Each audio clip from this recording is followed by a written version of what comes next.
Bismillahirrahmanirrahim. Alhamdulillahirabbil alamin.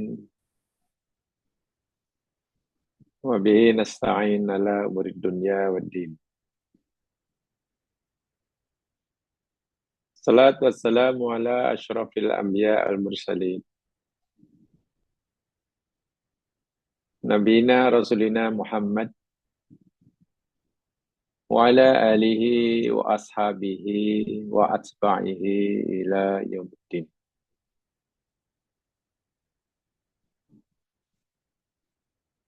Raditu billahi wa rabba wa bil islami dina wa bi Muhammadin nabiyya wa rasula. Rabbi israh li sadri wa yassir li amri wahlul 'uqdatam min lisani yafqahu qawli.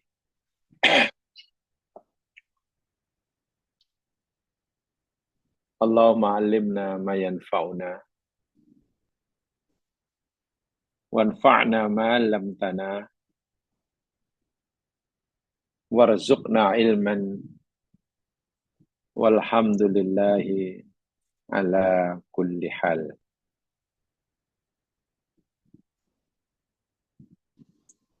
Amin ya rabbal alamin.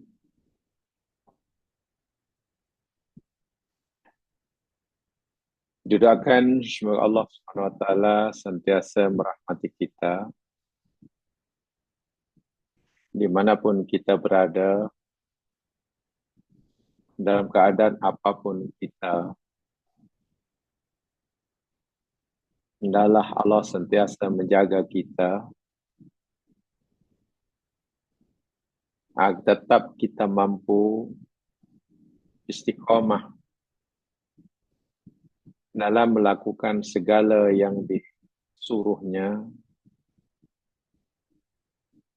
dan mampu istiqamah meninggalkan apa yang dilarang dan ditegahnya. Dimanapun, bila manapun, dan dalam keadaan apapun juga kita berada. Amin ya rabbal alamin. Sebagaimana yang telah saya janjikan, mulai malam hari ini kita akan bicara tentang tingkatan beriman kepada qadar. Sebetulnya tajuk ini masih erat hubungannya dengan tajuk sebelumnya. Khasnya berkaitan dengan poin yang ketujuh, mahkota yang ketujuh, yakni taju rohatil bali.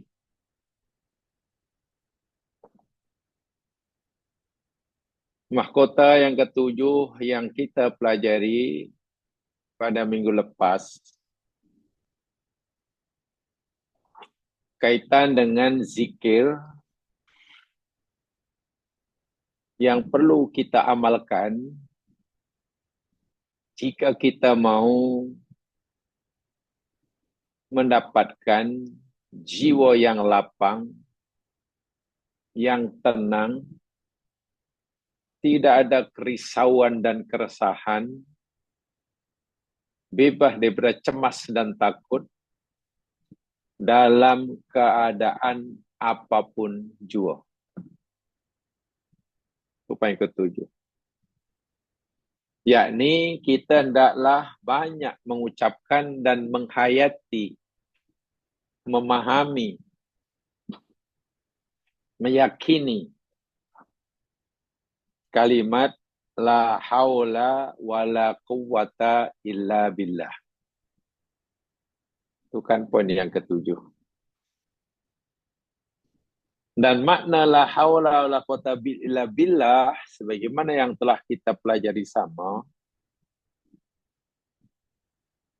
bahwa kita ini hakikatnya dalam menjalani kehidupan di dunia ini, untuk kita mendapatkan kebaikan bagi kita, atau untuk kita menolak kemadaratan yang akan menimpa kita, hakikatnya kita tidak punya daya, tidak punya upaya, tidak ada kekuatan dan kemampuan, kecuali kerana kehendak Allah, kudrat Allah, perlindungan Allah. Tidak ada kita kemampuan untuk menolak musibah yang akan menimpa kita, kecuali kerana kehendak Allah. Tidak ada kekuatan sikit pun dalam diri kita untuk mendapatkan kebaikan buat kita, kecuali kerana pertolongan Allah.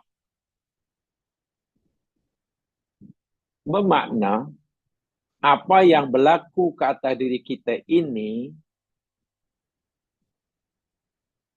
sama ada baik ataupun buruk, sesuatu yang memberikan kita kebaikan atau memberikan kita kemadaratan, selepas kita berusaha, itu 100% berlaku kerana kehendak Allah. Karena sesuatu yang Allah telah tetapkan, yang Allah telah ketahui semenjak zaman azali. Ini kaitannya. Sebab itulah meyakini akan adanya perkara ini yang dalam agama kita disebut Al-Qadaru.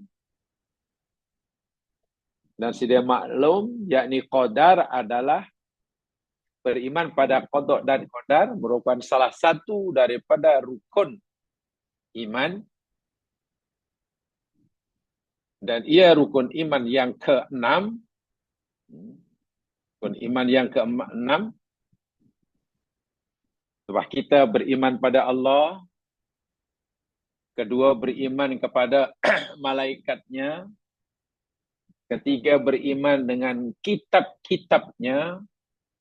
Keempat, beriman pada para utusan yang diutusnya. Kelima, beriman kepada adanya hari akhirat. Dan yang keenam, beriman terhadap adanya qadar. Sama ada qadar baik atau qadar tidak baik, semuanya berlaku atas kehendak Allah. Begitu dalam hadis Bukhari Muslim. Sehingga apa yang berlaku kepada diri kita selepas kita berusaha, katalah kita sakit, kemudian kita berusaha untuk sembuh. Berubat sana, berubat sini, berubat sana, berubat sini. Keputusannya nanti yang menentukan Allah. Nah, keputusan yang Allah tetapkan kepada kita yang sedang sakit, selepas kita berusaha untuk berubat, sama ada nanti kita sembuh atau tidak. Atau minta maaf, sama ada kita sehat, walafiat, atau menemui ajal. Itu sudah ditentukan oleh Allah dalam qadarnya. Kita tidak ada daya untuk menentukan hasil daripada apa yang kita usahakan. Saya ulangi, kita tidak punya kekuatan, kemampuan untuk menentukan hasil daripada usaha kita. Tidak. Kita hanya disuruh oleh Allah, diwajibkan oleh Allah untuk melakukan langkah-langkah kerja. Bila kita sakit, Allah suruh kita berubatlah kalau kamu ingin sihat. Bila kita lapar, Allah kata, ya makanlah kalau kamu nak kenyang. Macam itulah. Tapi yang menentukan nanti kita sihat atau tidak, walaupun kita dah berusaha berubat, kita kenyang ataupun tidak, walaupun kita lepas makan, yang menentukan nanti kita kenyang atau tetap lapar, itu Allah. Bukan pasal makanan. Itulah. Meyakini bahawa makanan yang kita makan itulah yang menyebabkan kita kenyang, menghilangkan lapar. Kita yakin 100% karena makanan, itu sudah jatuh syirik. Namanya syirik asbab. Ya, namanya syirik asbab. Bukan main-main itu. Kita sakit, lalu kita berubat. Jumpa doktor itu, dokter ini, bagi ubat itu, bagi ubat ini, makan ubat itu, minum obat ini. Kemudian kita sembuh. Yang menghendaki, yang menentukan kita sembuh atau tidak, Allah dengan qadarnya. Bukan obat yang kita makan. Meyakini bahawa obat itu boleh menyembuhkan kita daripada penyakit, tanpa campur tangan Allah, jatuh syirik asbab. Berat itu. Mungkin pertanyaannya, kalaulah Allah yang menentukan kita sembuh atau tidak bila kita sakit, kenapa Allah suruh kita berubat? Nah, di sini mungkin yang muskil. Jamaah sekalian, saya boleh sampaikan begini. Sebetulnya di hadapan kita ni banyak qadar yang kita boleh memilih. Banyak qada yang boleh kita memilih. Ambil satu contoh. Contoh kecil saja. Kita lapar. Bila kita makan, kemudian kita kenyang, itu pun qada qadar Allah. Bila kita lapar dan kita tak mau makan dan kita tetap lapar bahkan kebururan, itu pun qada qadar Allah. Sekarang Allah suruh kita memilih. Nak pilih yang mana? Kalau pilih kenyang, Allah kata makanlah. Kalau pilih tak kenyang, tetap lapar, ya jangan makan. Bila kamu ingin sehat karena sakit, ya berubatlah. Makan ini, makan itu, buat ini, seperti yang doktor arahkan. Tapi bila kamu tak nak sehat, ya jangan ikut apa kata doktor. Buat saja apa pun nak. So, apa yang kita pilih? Apa yang Allah tangguh kita ini, sesungguhnya sesuai dengan apa yang kita pilih. Dan yang menentukan hasil pilihan kita, itu 100% Allah. Bukan kita. Nah, ini yang perlu kita yakini benar. Kita berjaya dalam meraih cita-cita. Ya, bukan kerana kita rajin berusaha. Itu karena kehendak Allah. Bahasa mudahnya, itu yakni apa yang Allah berikan pada kita sesuai dengan apa yang kita pilih. Orang pilih berjaya, Allah bagi kejayaan. Orang memilih orang gagal, Allah bagi kegagalan. Itu pun tidak semestinya. Boleh jadi kita sudah mendarabkan 2 darab 2. Karena kita mahukan nilai 4. Karena kita mahukan nilai 10, kita sudah buat langkah kerja 5 campur 5. Sudah. 2 darab 5. Sudah. 7 campur 3. Sudah. 15 tolak 5. Sudah. Semua langkah kerja itu boleh menghasilkan nilai 10. Langkah kerja kita betul. Tetapi kita tidak ada kekuasaan untuk menentukan nilai 10. Yang berhak menentukan nilai 10 itu Allah. Kita hanya diberi kebiasaan untuk melakukan langkah kerja. terpulang Allah nak bagi nilai 10 karena kita sudah melakukan langkah kerja, atau bahkan Allah ni bagi nilai kosong. Nah, ini yang perlu kita fahami. Kita dah darabkan 2, darab 5. Kita dah buat langkah kerja 7, campur 3. Kita dah buat langkah kerja 15, tolak 5. Ya, menurut hukum matematik, sunatullah, pelajaran 10. Tapi kenapa Allah bagi nilai kosong? Nah, inilah. Di sini kita tidak boleh menyoal Allah karena hak untuk menentukan hasil dari usaha kita ini di tangan Allah. Pasti Allah punya rancangan, punya rahasia yang mungkin belum kita pahami. Kenapa kita dah buat 2 darab 5 tapi kosong? Orang lain tak buat langkah apa kerja, dibagi 10. Maryam alaihissalam, anak dara yang belum berkahwin, kenal lelaki pun belum, tapi dah punya anak. Tengok. Orang lain, pasangan suami isteri, disahkan sehat oleh doktor pakar, tak ada masalah untuk punya duriat, tapi tidak juga punya duriat beberapa tahun. Masya Allah. Nah, ini yang kita nak pelajari ini. Apa kalau begitu? Bagaimana cara kita meyakini akan qadar ini? Sedang kita sudah la haula wala quwata illa billah. Yang semuanya berlaku atas kehendak Allah Subhanahu wa taala.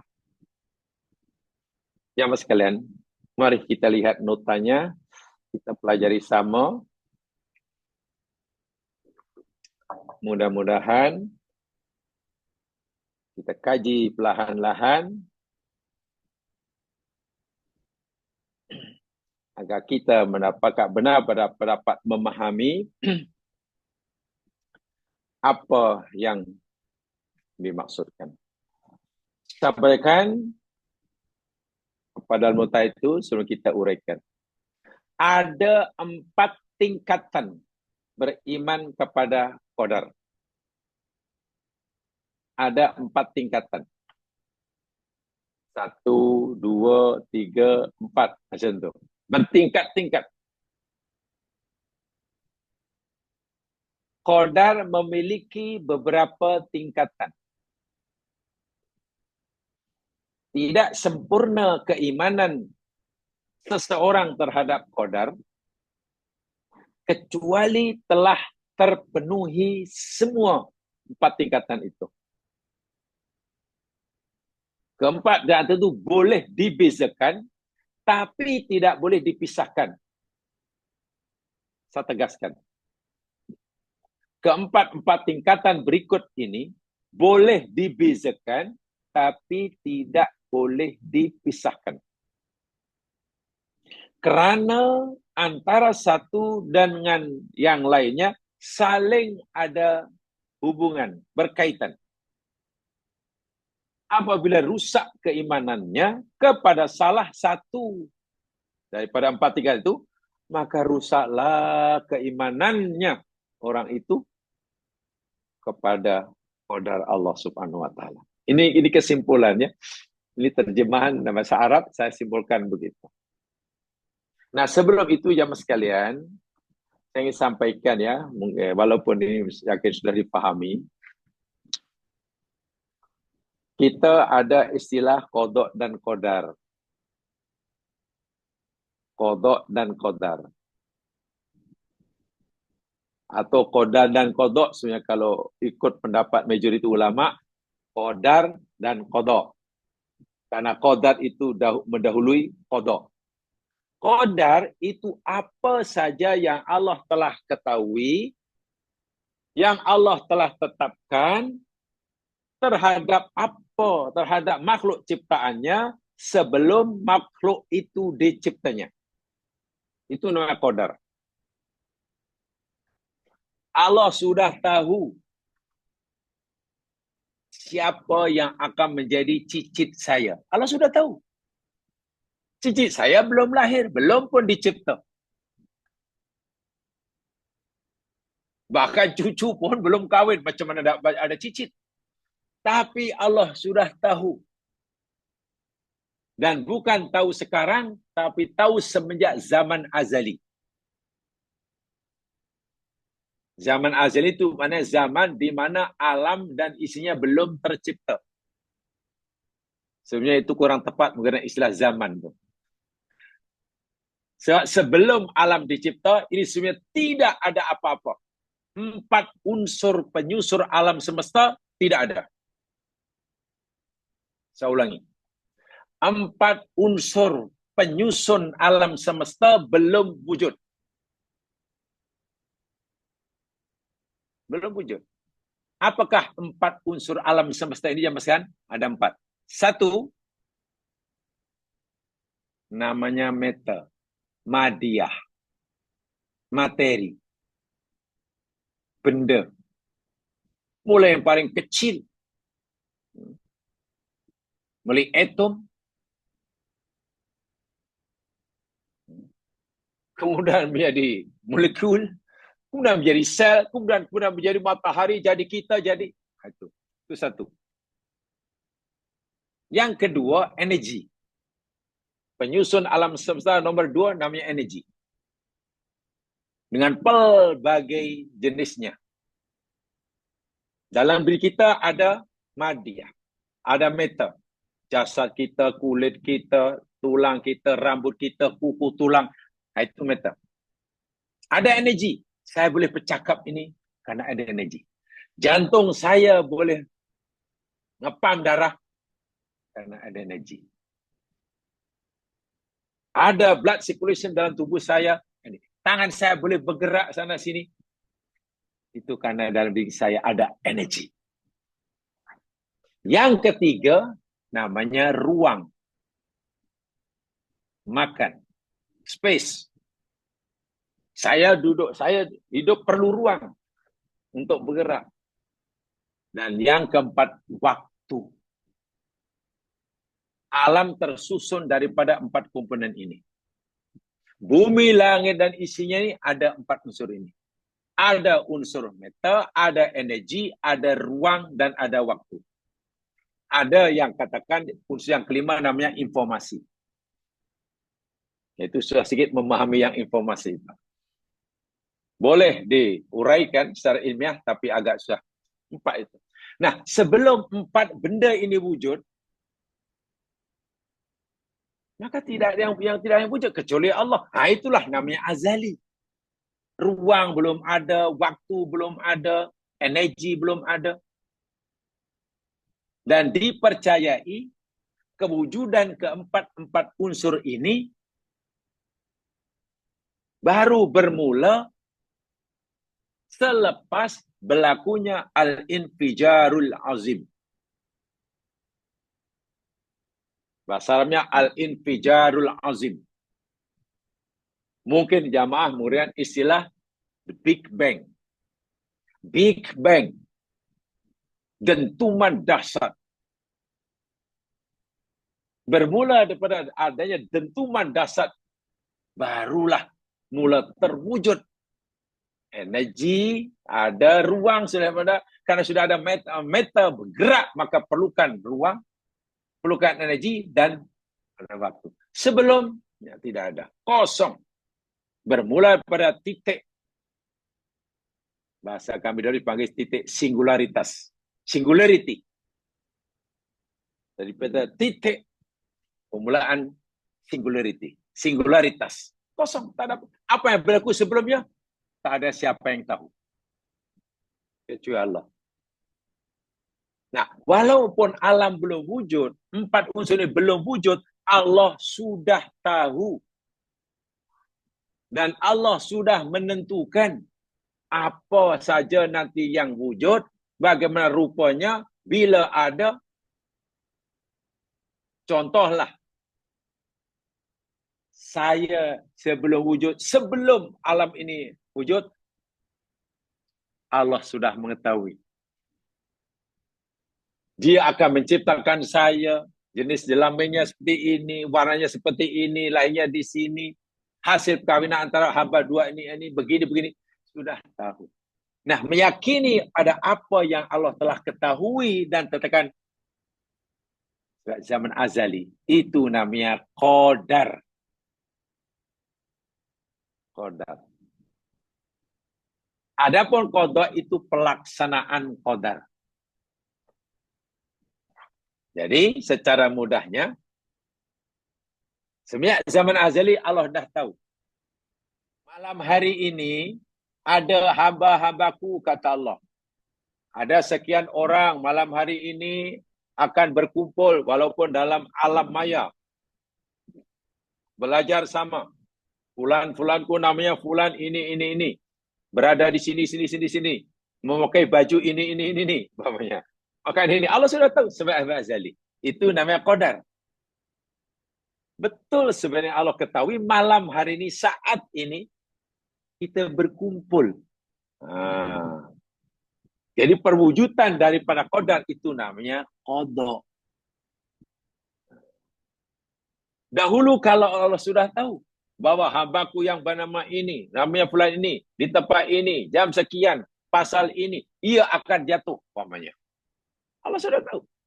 Betul-betul pada masa yang Allah tetapkan itu, hamba itu jatuh. Itu namanya qada. Jadi qada itu pelaksanaan daripada yang kita bicara sekarang ini, yakni tentang qadarnya.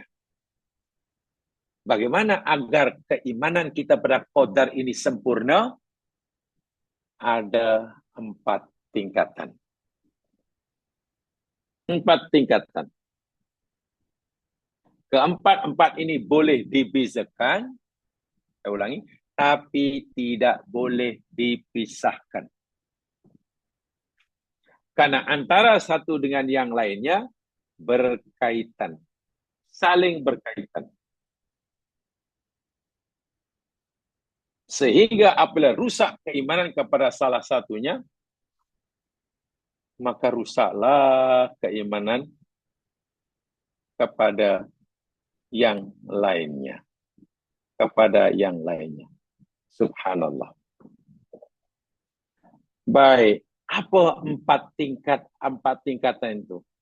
Yang pertama,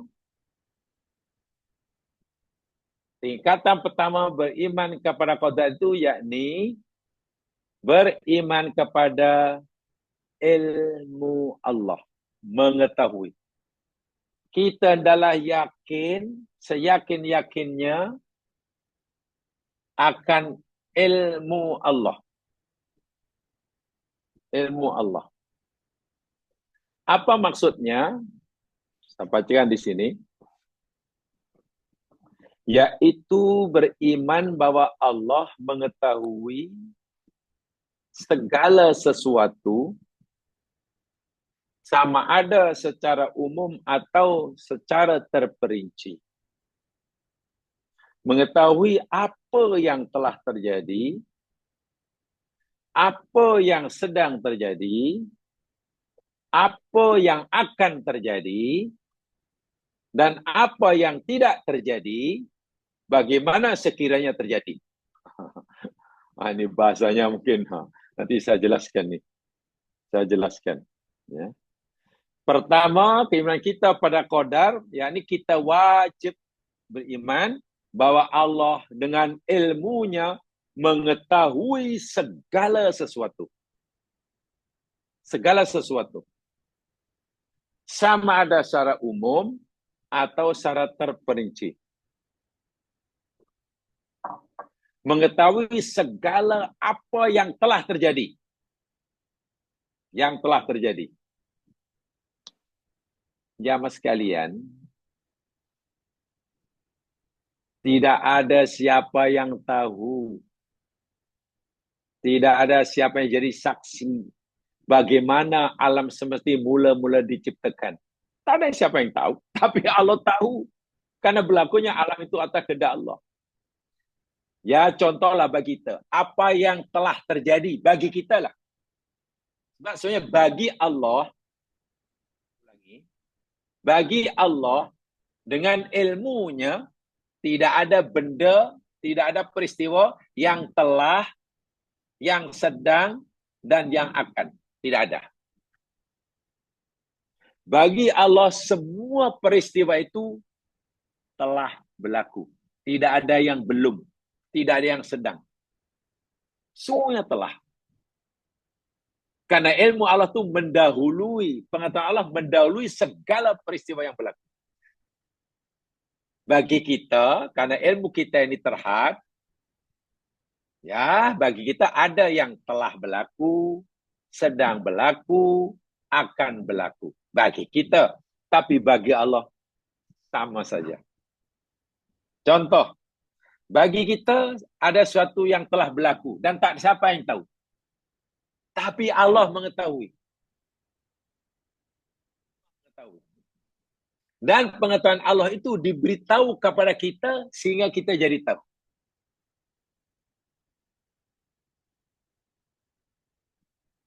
Contoh, jamaah sekalian. Sekadar contoh. Dalam Al-Quran banyak ya contohnya. Contoh umpamanya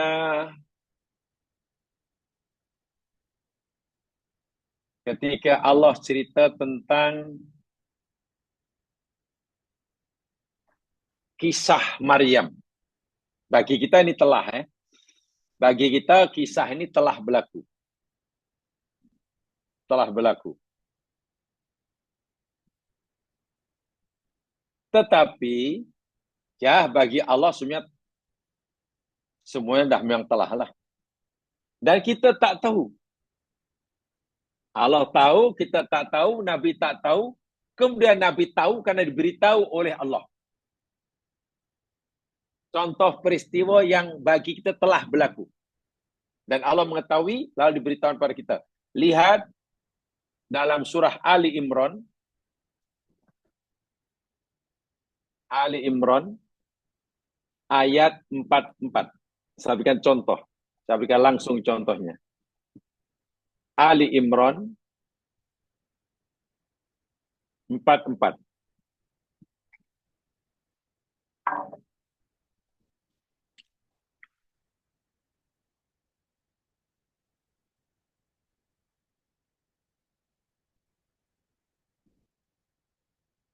A'udzu billahi minasy syaithanir rajim. Ini kisah Maryam. Dan kisahnya yakni daripada ayat-ayat sebelumnya, beberapa ayat sebelumnya.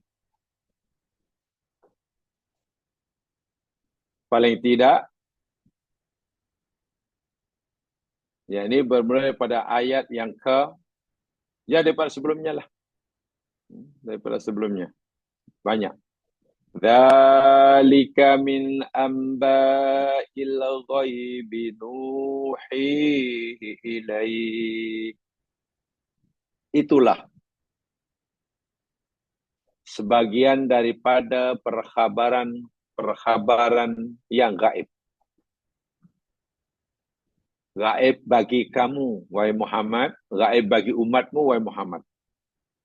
Nuhihi ilaika. Yang kami wahyukan kepada engkau. Apakah perkhabaran yang gaib bagi Nabi, bagi kita? Peristiwa perjalanan hidup Maryam binti Imran, ibu Nabi Isa. Kan saya belum tahu, Nabi tak tahu. Apa yang berlaku kepada Maryam ketika Maryam masih dalam kandungan ibunya, Nabi tak tahu. Apa yang dilakukan oleh ibu Maryam, namanya Hannah ketika mengandungkan Maryam, tak tahu. Apa yang berlaku ketika Maryam lahir, Nabi tak tahu. Apa yang berlaku kepada ketua-ketua Yahudi ketika Maryam dinazarkan oleh ibunya, diserahkan daripada Allah, lalu mereka berebut untuk menjadi pengasuhnya. Nabi tak tahu. Tapi Allah ceritakan satu persatu dengan sangat teratur. Dan Nabi, setelah itu Allah kata, itulah sebagian berita gaib yang kami wahyukan pada Muhammad.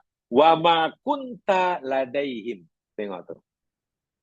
Dan tidaklah engkau berada di sisi mereka, mereka ketua-ketua agama Yahudi, yang waktu itu berebut berebut untuk mempunyai hak mengasuh Maryam, karena ramai yang ingin mengasuh Maryam, sedangkan Maryam hanya seorang, lalu mereka buat undian, diundi. Siapa yang dapat undi, dialah yang berhak. Bagaimana caranya? Mereka mencampakkan pen. Itulah.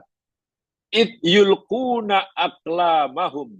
Ketika ketua-ketua agama Yahudi ini mencampakkan pensel-pensel mereka ke atas air.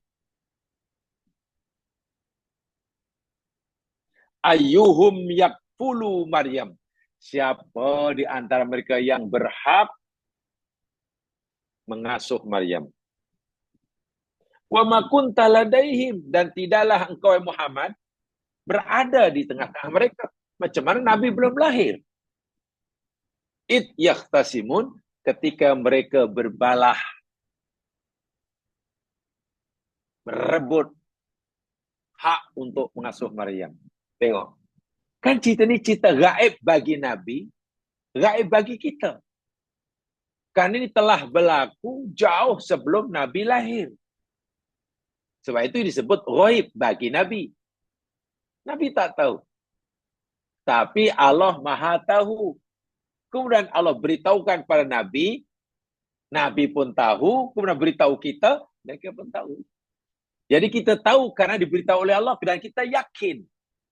Tahu bukan karena kita menyaksikan. Allah pun beritahu, Muhammad, sekarang kau tahu bukan karena engkau telah hidup waktu itu. Bukan. Muhammad, engkau mengetahui kisah Maryam masih kecil, bukan karena menjadi saksi. Kamu telah hidup masa itu? Tidak. Kamu belum lahir. Tapi kamu tahu sekarang karena aku beritahu. Bagiku tidak ada benda yang telah berlaku.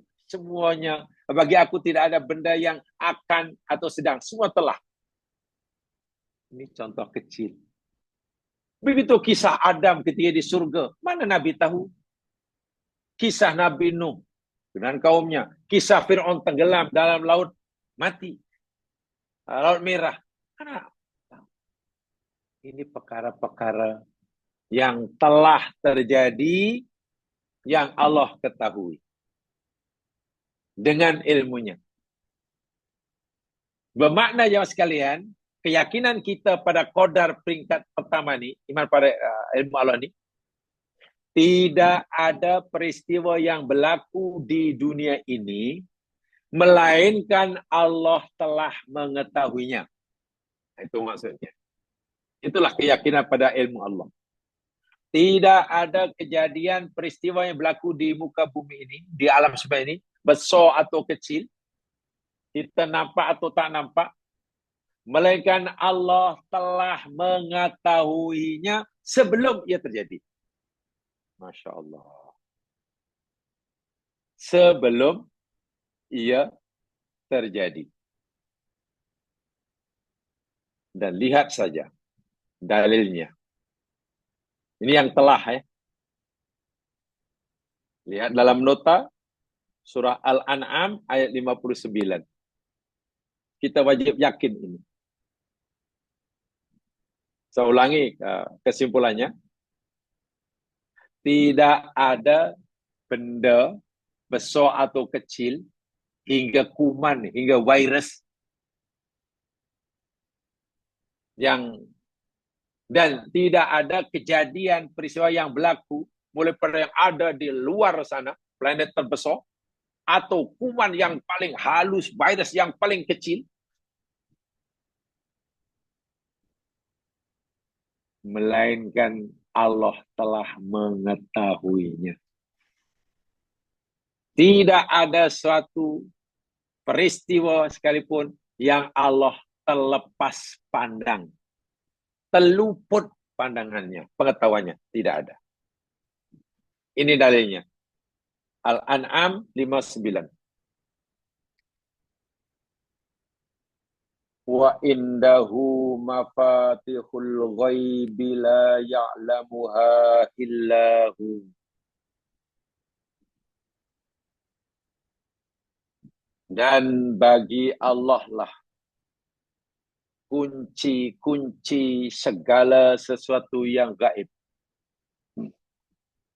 Ibarat kegaiban ini satu tempat ruangan yang berpintu, pintunya pula berkunci, Allah lah yang memegang kuncinya. Sehingga Allah saja yang boleh mengetahui apa yang ada dalam perkara gaib.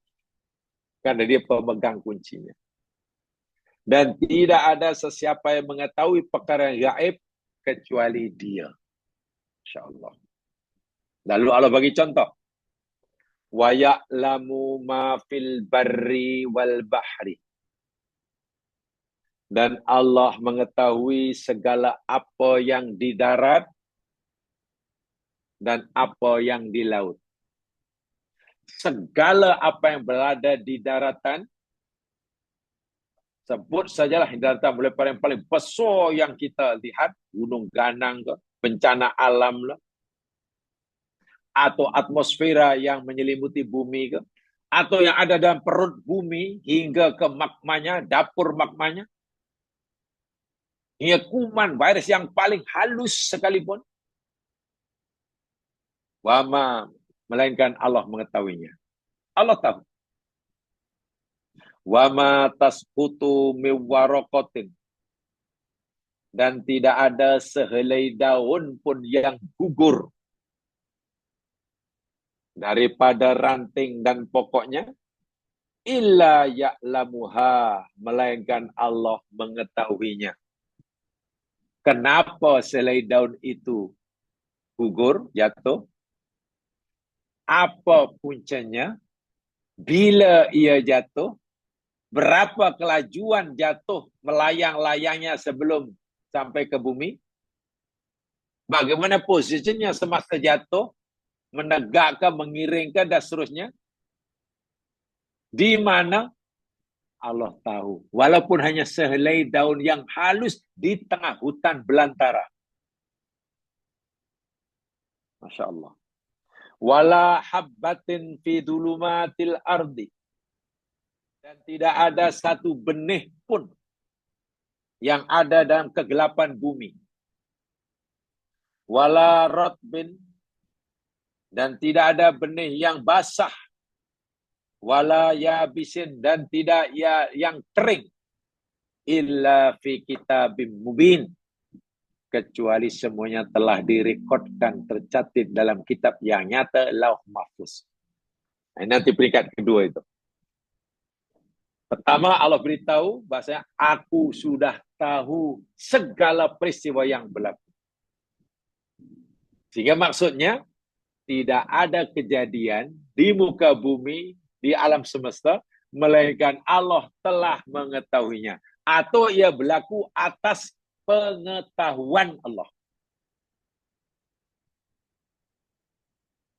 Kita sebagai orang tua, anak bukan ramai sangat berpuluh-puluh.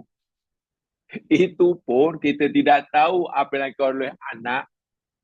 Yang kita tahu ya di zahir, bila di belakang kita mana kita tahu. Allahu Akbar. Kita, walaupun mungkin suami istri, satu istri atau satu suami, itu pun tidak banyak yang kita tak tahu tentang apa yang berlaku pada diri pasangan kita. Tak tahu, sama sekali tak tahu. Seberapa sehat dia, berapa panjang umurnya nanti, apa yang ada dalam hatinya, setiap hari berapa ribu sel dalam tubuhnya yang mati, sel kulitnya ke, sel rambutnya ke, sel tulangnya ke. Mana kita tahu? Allah mengetahui semuanya. Jadi, yang pertama ini memberi maksud tidak ada peristiwa yang berlaku, tidak ada makhluk yang ada di alam semesta, melainkan Allah mengetahuinya. Sehingga tidak ada kejadian tanpa sepengetahuan Allah. Itulah maksudnya. Jangan kita pikir ada peristiwa yang Allah terlepas pandang. Dosa kita menuduh Allah begitu. Macam manalah ni Yahudi ni mengganasnya. Mereka telah lama melakukan gerakan geosida, penghapusan bangsa Arab, kejam luar biasa bertahun-tahun. Kenapalah dibiarkan? Allah tak tahu ke yang mereka ni jahat? Jangan kata begitu. Macam mana Allah tak tahu? Allah tahu. Yang dilakukan oleh semua makhluknya. Termasuk yang dilakukan oleh para malaikatnya yang gaib. Tak ada yang terlepas pandang daripada Allah. Ini yang berlaku. Nah, yang kedua tadi, Allah tahu apa yang sedang berlaku. Kita tak tahu apa yang sedang berlaku, tapi Allah tahu apa yang sedang berlaku. Contoh umpamanya, tadi ya, ayat berikutnya, coba lihat. Surah Qaf ayat 16, saya bacakan ayatnya. Termasuk inilah yang diketahui oleh Allah. Walaqad khalaqnal insana wa na'lamu ma tuwaswisu bihi nafsuh wa nahnu aqrabu ilaihi min hablil warid. Qaf 16. Walaqad dan demi sesungguhnya khalaqna kami telah ciptakan al-insana akan manusia wa na'lamu dan kami mengetahui ma tuwaswisu bihi nafsuh apa yang dibisikkan hatinya. Allah lah yang mencipta manusia dan Allah jugalah yang mengetahui apa yang terlintas dalam hatinya, bisikan hatinya. Allah tahu. Bukan bisikan mulutnya, hatinya.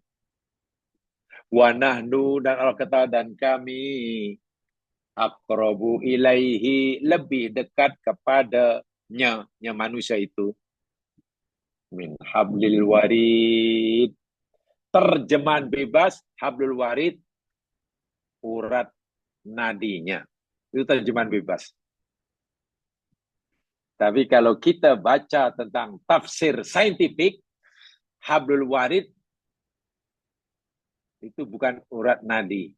Urat nadi biasanya kan urat yang di leher ya. Ada orang kalau sembelih kena, orang sembelih ayam kena patah. Itu urat nadi di sini. Tapi menurut kajian saintifik, hablul warid ini bukan urat. Karena Allah jelaskan di sini fungsinya, yakni menghubungkan. Allahu Akbar. Ada kaitan dengan bisikan hati. Bisikan hati. Jadi ini lebih merujuk kepada saraf. Ada satu makalah khas dan kebetulan saya sedang buat kajian di tempat yang lain. Apa makna hablul warid? Berdasarkan tafsir saintifik. Kalau tafsir klasik, hablul warid itu maknanya urat nadi. Tak apalah, itu tidak salah ya orang dahulu memahami begitu. Tapi dikaji. Ini bukan urat. Hablun di sini bukan apa lagi, situ ada warid. Yang fungsinya warid, yakni menghubungkan, mengantarkan maklumat. Urat boleh tak mengantar maklumat. Yang boleh mengantar maklumat daripada apa mata, telinga, pendengaran kepada hati, kemudian kepada otak, itu pasti saraf. Itu lebih pada fungsi saraf. Dan setelah dikaji amat mendalam oleh saintis-saintis Muslim hari ini, hablul warid itu letaknya rupanya pada stem cell. Nih, jadi yang ada dalam akar batang otak. Batang otak. Jadi batang otak bagian bawah yang menghubungkan antara otak yang ada di kepala dengan tulang belakang. Tulang belakang. Disitulah rupanya menjadi jalan lalu lintas yang luar biasa dahsyatnya antara apa yang dipikirkan oleh hati hubungan otak. Dan ini lebih kepada bersifat rohani. Sehingga kata seorang saintis Muslim, di batang otak ini digambarkan, yakni ulang ya, otak belakang dengan sambungan dengan tulang belakang ini, itu beliau contohkan di situ ada switch, main switch. Ibarat lampu di rumah kita ada meter box tu ada main switchnya. Di situ ada on, ada off, on off. Kalau on mana orang tu hidup, lampu hidup. Kalau off mati. Taknya di situ. Sebab itu kalau orang setakat paru-parunya tidak berfungsi, boleh dibantu agar berfungsi. Bila jantung orang itu berhenti, berdetak, berdenyut, masih boleh diberi bantuan. Belum mati. Tapi kalau switch yang ada di belakang, yang disilah nama hablul warid sudah off, orang tidak tertolong. Karena semua jaringan sarafnya akan lumpuh. Bila semua jaringan saraf akan lumpuh, jiwa pun akan melayang. Allah tahu. Dan itu sangat dekat dengan kita. Melekat. Antara jiwa kita dengan itu sangat dekat. Sehingga ayat ini memberi maksud, Allah lebih dekat dengan kita daripada sesuatu yang tidak berjarak dengan kita. Nah, itu bahasa kami dahulu. Allah lebih dekat dengan kita daripada sesuatu yang tidak berjarak dengan kita. Macam mana tuh? Hablul warid dengan kita ini sesuatu yang tidak berjarak dengan diri kita. Bukan karena ia berada dalam fisikal kita, tapi ia erat sekali hubungnya dengan jiwa kita. Sehingga boleh dikatakan antara hablul warid dengan jiwa kita ini sesuatu yang tidak ada jarak. Tapi Allah kata, aku lebih dekat daripada itu. Maknanya, Allah lebih dekat pada kita daripada sesuatu yang tidak berjarak. Cuma macam mana nak memahaminya tu? Sehingga simpulannya, sebelum pun kita ini punya niat, punya bisikan hati, punya kehendak, Allah sudah tahu apa yang kita hendak niatkan. Bayangkan. Nah, itu kesana kesimpulannya. Kita yakin, besok atau mingguan pasti kita punya keinginan. Dan kita tak tahu apa yang kita inginkan besok pagi. Apa yang kita niatkan minggu depan. Kita tak tahu. Apa yang terlintas dalam hati kita Sabtu depan. Kita tak tahu. Tapi Allah sudah tahu. Allah sudah tahu apa yang akan terlintas dalam hati kita pada masa hadapan. Nah, ini masuk ayat ini. Sehingga tidak ada sesuatu yang berlaku mendahului pengetahuan Allah. Suatu baru berlaku, Allah baru tahu. Bukan begitu. Allah sudah tahu sebelum ia berlaku. Kita jamaah sekalian, pengetahuan kita baru tahu sesuatu selepas berlaku. Itu pun kadang tak tahu. Seorang pakar katalah. Dia seorang pakar karena dia belajar dulu sehingga PhD. Fokusnya bagian geologi umpamanya. Geologi. Maknanya ia kaji daripada bawah hinggalah peringkat tinggi. Kaji tentang geo je lah. Berkaitan dengan geo saja. Ya, bumi dengan tanah, pakarlah. Pakar tanah, pakar itu, pakar apa pakar. Tiba-tiba ada tanah runtuh.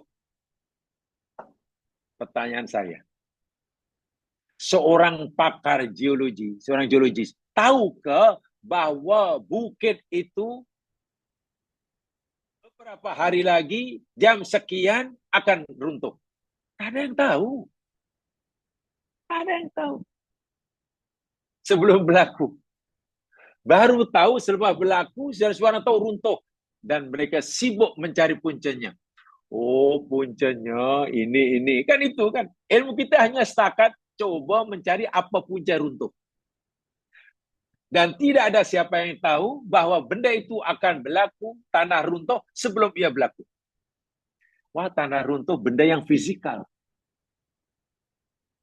Allah bukan sekedar mengetahui tanah runtuh sebelum berlaku runtuh, tapi Allah sudah tahu apa yang terlintas dalam hati kita sebelum berlaku. Apa yang terlintas dalam hati kita minggu depan, Allah sudah tahu. Apa yang terniat dalam bisikan oleh hati kita besok, Allah sudah tahu. Karena Allah lebih dekat daripada bisikan itu. Allah lebih menguasai diri kita. Lebih dekat daripada benda yang tidak berjarak dengan kita. Dan benda yang tidak berjarak dengan kita, yakni hablul warid, yang sifatnya, fisikanya sebagai alatnya, dengan jiwa. Itu tidak berjarak. Itu tidak berjarak. Baru berjarak bila orang itu mati karena jiwanya melayang, hablul waridnya ada di situ. Tapi sudah tidak berfungsi. Tidak berfungsi. Paham ya? Itu yang Allah ketahui. Allah sudah tahu apa yang telah berlaku sebelum berlaku. Jadi itu ayat selepasnya, contohnya. Ya. Saya tunjukkan di situ beberapa ayat. Yang pertama, yakni surah Anbiya ayat 30. Tadi sudah saya singgung. Awalam yaral ladzina kafaru annas samawati wal arda kanata ratqan fafataqnahuma wa ja'alna minal ma'i kulla syai'in hayy afala yu'minun. Ini contoh Allah sudah tahu apa yang telah berlaku. Tidakkah telah melihat orang-orang kafir itu? Sesungguhnya beberapa langit dan bumi itu dahulu kala asalnya adalah keduanya bercantum. Rotkon itu bercantum. Berpadu. Jadi satu. Fafataqnahuma, lalu keduanya kami pisahkan. Nah, inilah timbulnya teori Big Bang itu. Alam semesta dahulu asalnya merupakan satu kesatuan. Berada pada satu titik singularity. Sangat padat, sangat mampat, sehingga saiznya pun tidak boleh dibayangkan kecilnya. Tapi punya energi yang maha dahsyat. Lepas itu kami pisahkan keduanya. Itu berlaku Big Bang. Sangat dahsyat. Wa ja'alna minal ma'i kulla syai'in hayy. Dan kami jadikan daripada air itu tiap-tiap sesuatu yang hidup. Nah, ini pun ayat kauniyah. Ayat seperti ini jamaah sekalian, insya-Allah kita akan tepat memahaminya jika kita sedikit sebanyak mempunyai pengetahuan tentang alam semesta. Tentang yang pertama, bumi dan langit asalnya cantum lapisah. Pemahaman kita ayat ini akan relatif lebih tepat jika kita sedikit banyak memahami ilmu tentang ya paling tidak 3 lah. Yakni tentang kosmologi, tentang astrofisik, dan tentang astronomi. Paling tidak 3 ini. Bila 3 ini kita memahaminya, walaupun tidak pakar, tapi kita ada ilmu tentang 3 ini, yakni tentang astronomi, berkaitan dengan pergerakan alam semesta, karena alam semesta ini tidak ada yang diam.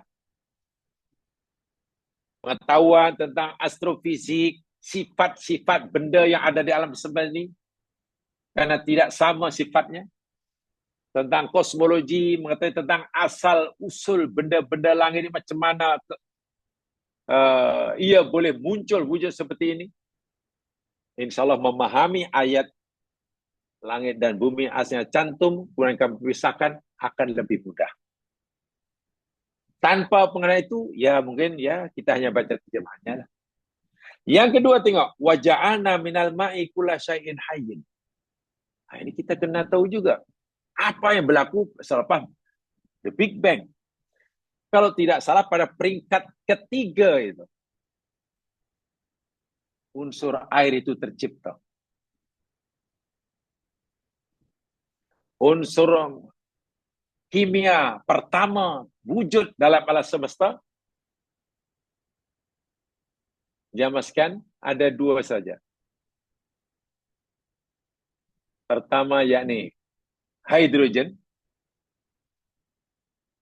yang kedua yakni helium. Itu pertama wujud. H yang pertama.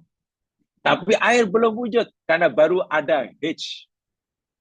Air baru wujud selepas ada unsur namanya O, oksigen.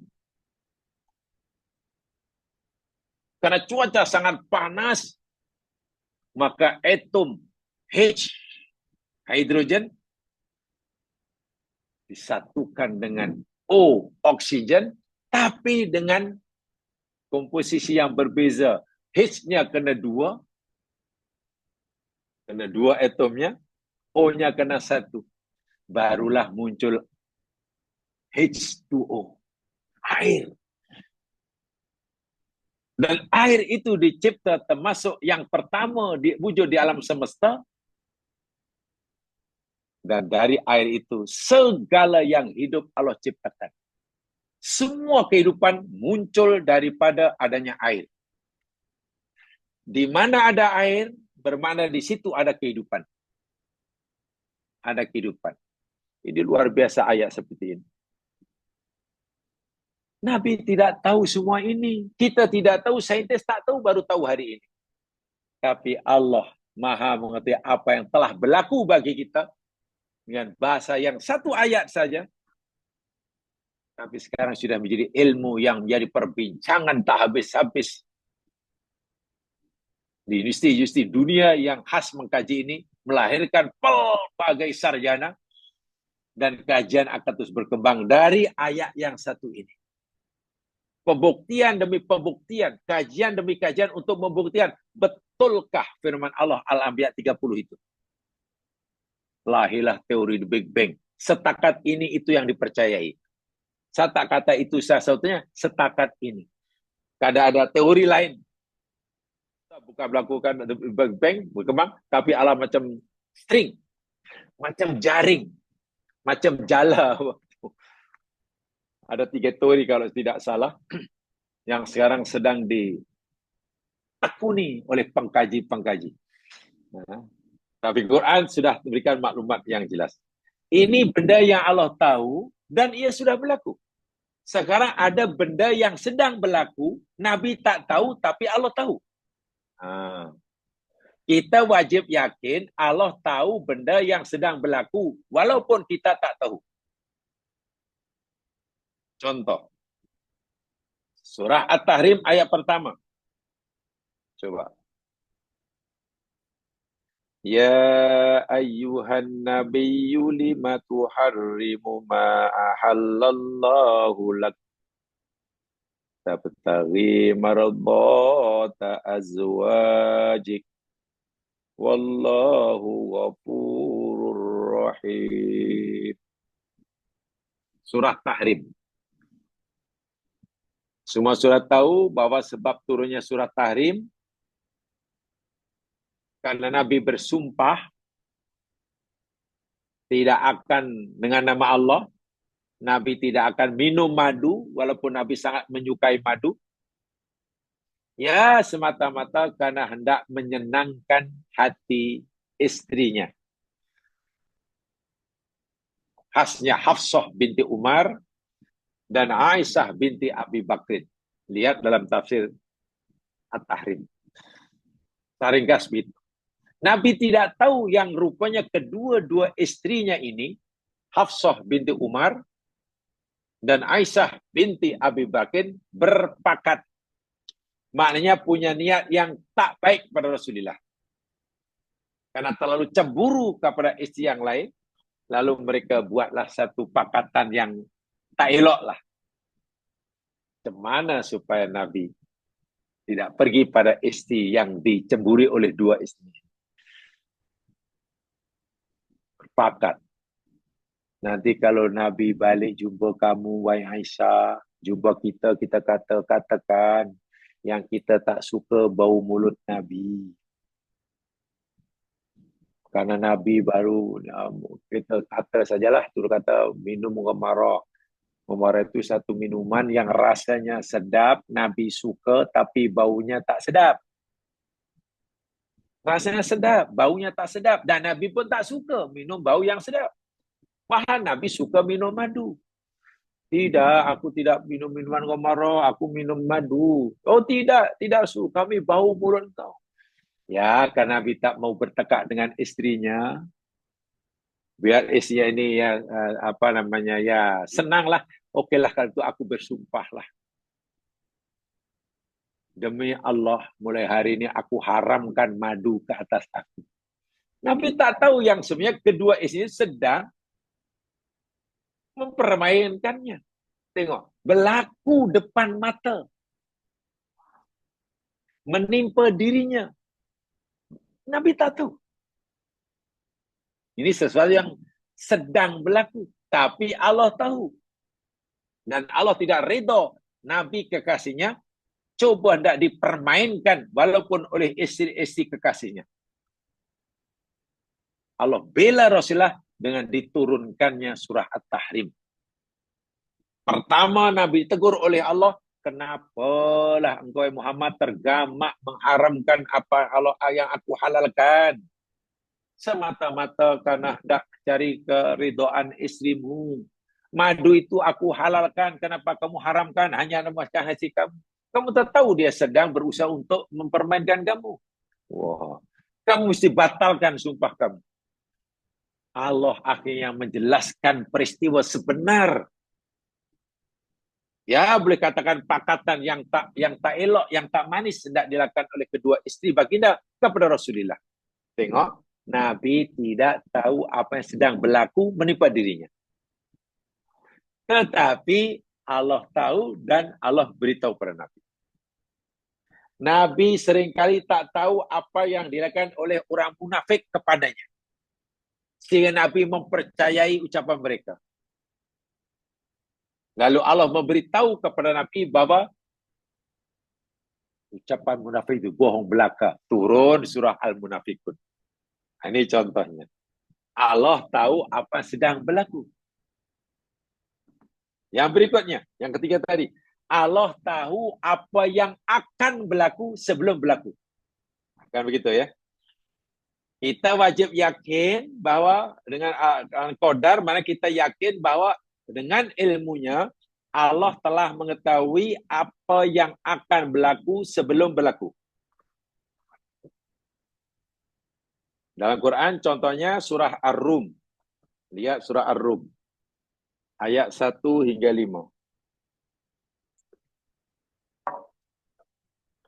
Surah Ar-Rum pertama hingga 5. Lihat notanya, a'udzu billahi minasy syaithanir rajim. Alif lam mim. Ghulibatir rum fi adnal ardi wa hum min ba'di ghalabihim sayaghlibun fi bid'i sinin lillahil amru min qablu wa min ba'd wa yawma idhin yafrahul mu'minun binasrillah yansuru man yasha' wa huwal azizur rahim. Alif Lam Mim. Baik, Josian. Sebelum saya sampaikan background ayat ini. Ayat ini diturunkan selepas berlaku peperangan dahsyat antara dua empire besar pada zaman itu. Nabi masih di Makkah. Pada zaman Nabi ini ada dua negara besar yang telah wujud. Kalau sekarang ada dua superpower. Satu yakni negara Persia, yang memeluk agama Majusi, menyembah api. Di sebelah timur, bagi Nabi waktu di Makkah. Yang satu di sebelah barat, yakni negara Rum, yang memeluk agama Nasrani. Kedua superpower negara besar ini dah lama berperang bermusuhan antara satu dengan yang lain. Ketika itu berlaku peperangan dahsyat antara Rom dan Persia. Dan Rom berjaya dikalahkan oleh Persia. Persia memiliki kemenangan yang luar biasa. Ramai tentara Rom mati dibunuh, harta dirampas, dan tidak sedikit yang jadi tawanan perang. Mendengar berita kekalahan Rom dan kemenangan Persia, Nabi SAW yang waktu itu masih di Makkah sedih. Nabi dan umat Islam sedih Rom kalah. Orang kafir Quraisy gembira menyambut kemenangan Persia. Ini benar, ini kena tahu nih background sejarahnya seperti ini. Kenapa? Ya, sekurang orang kafir Quraisy merasa ada persamaan dengan orang Majusi. Dia menyembah api, orang kafir juga menyembah batu. Mana sama-sama tak menyembah Allah lah. Bagus, kita, kawan kita di Persia menang. Walaupun waktu itu mereka tentu belum mempunyai hubungan diplomatik. Nabi dan umat Islam sedih Rom dapat dikalahkan oleh Persia. Walaupun Rom itu belum beragama Islam, tapi mereka belum agama Nasrani, sekurang-kurangnya ada persamaan antara agama Nasrani dengan agama Islam yang dibawa oleh Nabi. Semua ada persamaan. Sama-sama agama samawi, sama-sama ada Nabi yang diutus, sama-sama ada kitab Allah yang diturunkan. Itu persamaannya. Walaupun mungkin agama Kristen yang dianut Eropa waktu itu sudah tidak lagi asli, murni, sebagaimana diajarkan Nabi Isa. Ketika Nabi dan sahabatnya sedih mendengar kekalahan Rom, sementara orang kafir Quraisy gembira menyambut kemenangan Persia, Allah turunkan ayat ini. Ghulibatir Rum. Rom telah dikalahkan. Ini Allah yang beritahu. Dan Nabi pun tahu. Rom sudah kalah. Benda itu sudah berlaku. Ya, Allah kata, Rom telah dikalahkan. Tempat dikalahkannya Rom, yakni fi adnal ardi. Ini sebenarnya ayat-ayat yang penuh mukjizat ya mas sekalian ya. Terjemahan bebas fi adnal ardi di bumi yang paling dekat. Kalau jamaah baca tafsir-tafsir klasik, semuanya memahami di bumi yang dekat. Maknanya kedudukan tempat di mana Rom kalah dengan Makkah itu sangat dekat. Tak jauh sangat, itulah maksudnya, dekat. Itu tafsir lama. Tapi kalau kita baca tafsir-tafsir kontemporer, khasnya tafsir-tafsir saintifik, adnal ardi bukan bumi yang dekat, tempat yang dekat jaraknya. Sebab adna itu di samping makna dekat, adna juga bermakna rendah, paling rendah. Permukaan bumi yang paling rendah, itu secara saintifik. Dan Masya Allah, ini mujizat Al-Quran. Quran memberitahu kita di mana ketika Rom itu kan Persia itu tempat itulah tempat yang paling rendah di muka bumi. Allahu Akbar.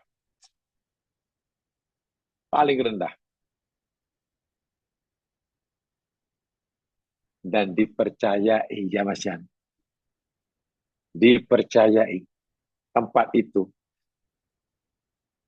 yakni 400 meter lebih di bawah paras air laut.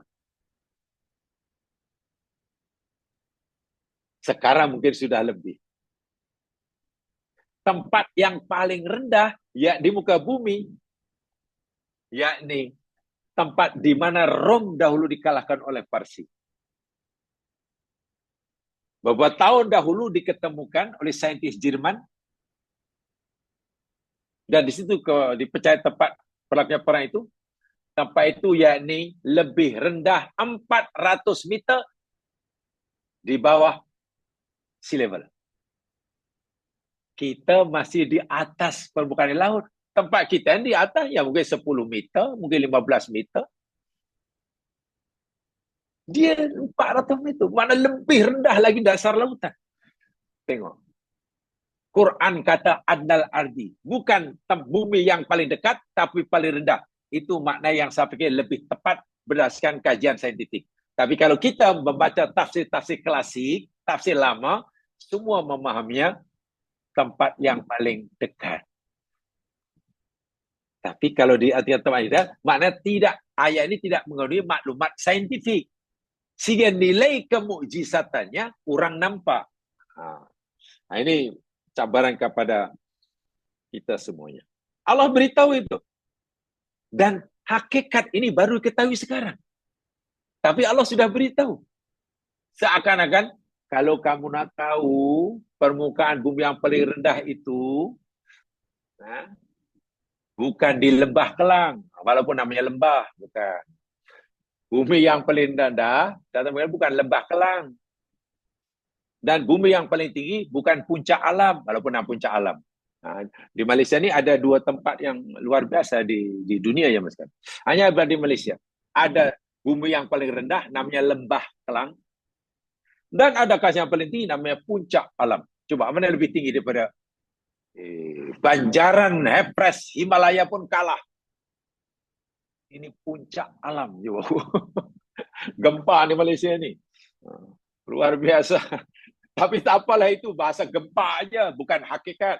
Puncak alam bukan tinggi sangat. Kalau kita tengok dalam apa itu kereta kita, mungkin jamaah kita yang canggih kan ada itu, berapa ketinggian apa namanya latitude.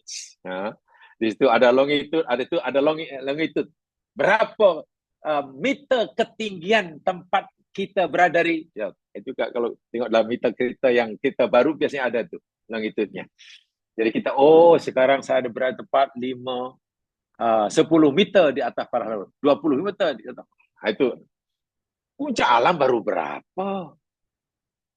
Ini luar biasa. Dan ini cabaran yang tidak mungkin Nabi tahu tempat itu tempat yang paling rendah di muka bumi. Yang tahu hanya yang mencipta bumi.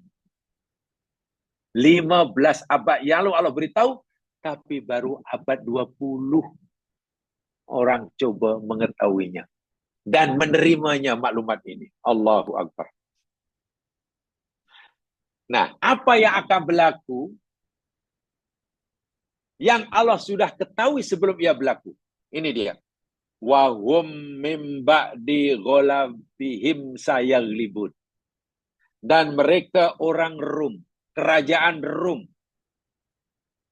selepas kekalahan mereka di tangan Parsi, sayaghlibun, mereka akan menang. Masya Allah. Allah beritahu kepada Nabi Muhammad, pada seluruh manusia, benar Rom baru dikalahkan oleh Parsi. Tapi kata Allah, aku nak beritahu kepada kamu, wahai seluruh manusia, mereka akan berjaya mengalahkan Parsi selepas kekalahan mereka ini. Memang hari mereka lah, tapi selepas itu mereka nanti akan menang. Berapa lama? Allah beritahu, fi bid Sinin. Allahu Akbar. Bid'ah sinin. Sinin itu tahun, bid'un itu bilangan antara 3 hingga 10. Bid'ah sinin maknanya beberapa tahun. Antara 3 tahun dan hingga 10. Yani lebih 3 tahun, kurang 10 tahun. Bukankah Allah dah memberitahu dalam ayat ini? Allah telah beritahu apa yang akan berlaku sebelum berlaku. Karena Allah tahu. Dalam beberapa tahun dari sekarang, lebih 3 tahun dan kurang 10 tahun. Allah tak jelaskan dengan pasti berapa tahunnya. Nanti akan berlaku peperangan yang kasihan kalinya antara Rom dan Parsi. Dan waktu itu Rom akan boleh kejayaan yang gilang gemilang berjaya membantai Parsi. Orang Arab gelak jemaah sekalian. Pakar sejarah kalau sekarang, kalau waktu sudah ada penganalisa politik sekalipun, tak ada yang percaya. Bagaimana mungkin Rom akan bangkit semula dalam hanya beberapa tahun? Setelah itu mengalahkan Parsi yang kuat seperti itu. Sedangkan waktu Rom dikalahkan, kekalahan Rom ini luar biasa teruknya. Lemah selama-lamanya. Bahkan hampir-hampir dianggap mustahil untuk bangkit. Apalagi berjaya mengalahkan Parsi. Tapi Allah sudah beritahu.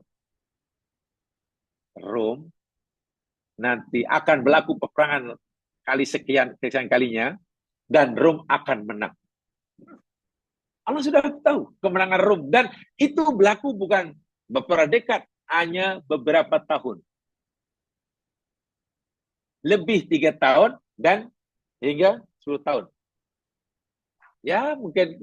Dan betul jamaah sekalian, bermula turun ayat ini, lebih kurang 7 tahun kemudian, Rom berjaya membina kekuatan tenteranya yang luar biasa, lalu berjaya berperang semula dengan Parsi, dan berjaya mengalahkan Parsi dengan gilang gemilang. Saya yakin kalaulah kita hidup waktu itu, sahabat yang mendengar ayat ini 7 tahun kemudian melihat kebenaran apa yang Allah firmankan 7 tahun sebelumnya, pasti hatinya bergetar. Ya Allah, Allah telah beritahu kita perjalanan sejarah dua bangsa yang besar. Allah beritahu kita sebelum ia berlaku. Tak ada orang yang jangankanlah yakini, menghayalkan Rom akan bangkit dan menang pun mustahil. Dan yang kedua yang Allah beritahukan, yang akan berlaku sebelum berlaku. Apa dia? Lillahil amru min qablu wa min ba'du. Allah beritahu itu karena segala urusan perkara di dunia ini di tangan Allah. Milik Allah. Dikuasai oleh Allah. Sebelum atau selepasnya. Sebelum kejadian Allah tahu, selepas kejadian baru Allah tahu. Jadi Allah mengetahui segala-galanya. Sebelum dan selepasnya. Dan berita kedua yang Allah beritahukan pada orang Muslim. Apa yang belum berlaku, tapi Allah sudah beritahu yang ia akan berlaku. Wa yauma idzi yafrahul mu'minun. Dan pada hari ketika Rom nanti berjaya memperoleh kemenangan melawan Parsi, pada hari itu bergembiralah semua orang-orang yang beriman. Sekarang orang beriman sedih mendengar kekalahan Rom. Nanti pada waktu Rom berjaya mengalahkan Parsi dalam beberapa tahun, dan sejarah mencatatkan hanya 7 tahun, waktu itu orang mukmin bergembira semuanya. Bergembira, mereka dapat 2 kegembiraan sekaligus. Pertama, gembira karena mendengar bangsa Rom berjaya mengalahkan Parsi. Gembira yang kedua kerana binasrillah, kerana pertolongan Allah. Masya Allah. Jamaah sekalian, pada tahun di mana Rom berjaya mengalahkan Parsi, pada tahun yang sama itu berlaku peperangan Badar antara orang Islam dengan orang kafir Makkah. Peperangan pertama antara tentera Islam dengan kafir Makkah. Dan kita tahu dalam peperangan Badar, walaupun jumlah orang Islam sedikit, menentang musuh yang 3 kali ganda, Allah beri kemenangan pada orang Islam. 70 tentera kafir dibunuh, 70 ditawan, harta mereka dirampas jadi harta rampasan perang. Dengan kemenangan yang Allah berikan pada orang mukmin, khasnya tentera Badar, orang mukmin pasti gembira. Pada tahun yang sama, Rom berjamalkan Parsi. Jadi dua perkara yang bikin orang mukmin gembira dalam ayat ini. Dan Allah memberitahu tentang kemenangan Rom mengalahkan Parsi dan kemenangan orang Islam, pertolongan pada orang Islam, Allah beritahu sebelum ia berlaku. Subhanallah. Yansuru mayyasha. Allah menolong siapa yang dia kehendaki. Wa huwal azizur rahim. Dan Allah itu maha perkasa lagi maha kasihan. Inilah yang saya maksudkan. Yakin kepada ilmu Allah. Mana yakin bahwa Allah itu mengetahui apa yang belum berlaku. Apa yang akan berlaku sebelum berlaku. Dan akan berlaku sebagaimana yang Allah beritahukan. Itu tingkatan pertama, percaya pada qadar Allah. Qadar Allah. Tahu apa yang telah berlaku. Dengan ilmunya Allah tahu apa yang sedang berlaku. Dengan ilmunya Allah mengetahui apa yang akan berlaku sebelum ia berlaku. Sehingga tidak ada peristiwa yang berlaku di alam semesta ini. Tidak ada benda yang ada dalam semesta ini yang Allah terlepas pandang. Tadi nyatakan hingga jatuhnya selai daun daripada dahannya yang kering. Kenapa jatuh, apa punca, bila jatuh, di mana tempatnya, berapa lama ia melayang-layang di udara sebelum sampai ke tanah, berapa kelajuannya melayang, kelajuan melayangnya, jatuh nanti posisinya macam mana, mengiring ke melentang. Kalau menerantang itu mengarah ke arah barat, timur, selatan, dan semua. Allahu Akbar. Yakin qadar masih percaya pada yakin ilmu Allah ini. Ada ilmu Allah ini. Dan itu yang dinyatakan oleh Allah di dalam ayat yang kita baca dalam surah Al-An'am tadi. Tidak ada sesuatu yang gaib melainkan Allah Maha mengetahuinya. Sama ada yang tersembunyi di langit ataupun yang tersembunyi di bumi, yang besar maupun yang kecil, bahkan yang terlintah dalam hati kita. Sebelum kita tahu apa yang terlihat kita, esok Allah sudah tahu sekarang. Apa yang keinginan kita, yang terlihat dalam hati kita, besok, minggu depan. Kita tak tahu. Tapi Allah sudah tahu. Ya Allah, karena jiwa kita, maklumat yang akan disampaikan oleh otak kita, hasil daripada maklumat yang disampaikan oleh panca indera kita, untuk menjadi bahan pertimbangan bagi jiwa untuk menentukan sikap dan tindakan. Itu semua di tangan Allah. Dan Allah telah ketahui sebelum semua itu bekerja. Sebelum mata menyampaikan maklumatnya, sebelum telinga menyampaikan kepada otak, sebelum otak memprosesnya, dan seluruh hasil proses otak diberikan kepada hati untuk direnungkan, untuk diambil tindakan, sehingga hati memutuskan sana ini, sana itu. Semua itu di tangan Allah. Sehingga wajarlah kalau Allah tahu sebelum ia berlaku. Jadi jangan fikir Allah baru tahu ketika sedang berlaku atau selepas berlaku. Tidak. Itu tingkatan pertama, mengetahui, yakin akan qadar Allah. Meyakini ilmu Allah. Bahwa dengan ilmunya, Allah Maha mengetahui apa yang telah berlaku, yang sedang berlaku, yang akan berlaku. Yang keempat itu agak susah sikit, nanti mungkin saya perlu masa lah. Jadi Allah mengetahui, yang keempat itu kan, dan Allah mengetahui apa yang akan terjadi, apa yang tidak terjadi, bagaimana sekiranya terjadi. Itu yang keempat tu kan agak susah tu. Allah tahu apa yang tidak terjadi. Bagaimana sekiranya ia terjadi. Dalam bahasa Arabnya, Allahu ya'lamu ma la yakun idza kana fakana. Kaifa yakun? Ya'lamu ma yakun ma la yakun idza kana kaifa yakun. Bahasa Melayunya, Allah tahu apa yang tidak terjadi, bagaimana sekiranya ia terjadi. Memang tidak mudah. Dan contohnya nanti untuk memahaminya pun mungkin ya perlu serius. Perlu serius. Jadi nampaknya mungkin saya tak cukup masa untuk menerangkan ilmu Allah yang keempat itu. Saya perlu masa sedikit lebih. Kesimpulannya, tingkatan pertama percaya pada qadar, meyakini ilmu Allah.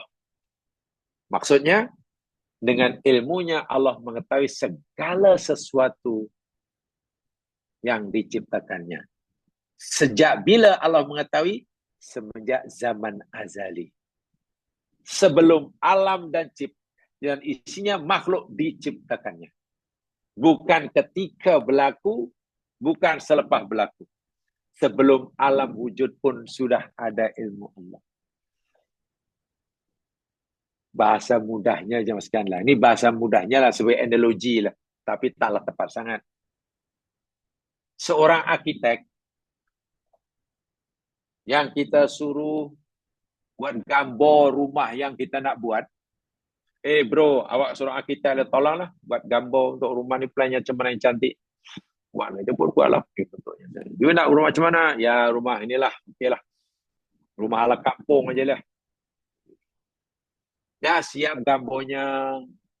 Dalam ilmu arkitek, ilmunya otaknya, dia sudah tahu rumah kita nanti akan seperti apa bentuknya. Sudah tahu. Basahnya seberapa meter, lebarnya, tingginya berapa meter.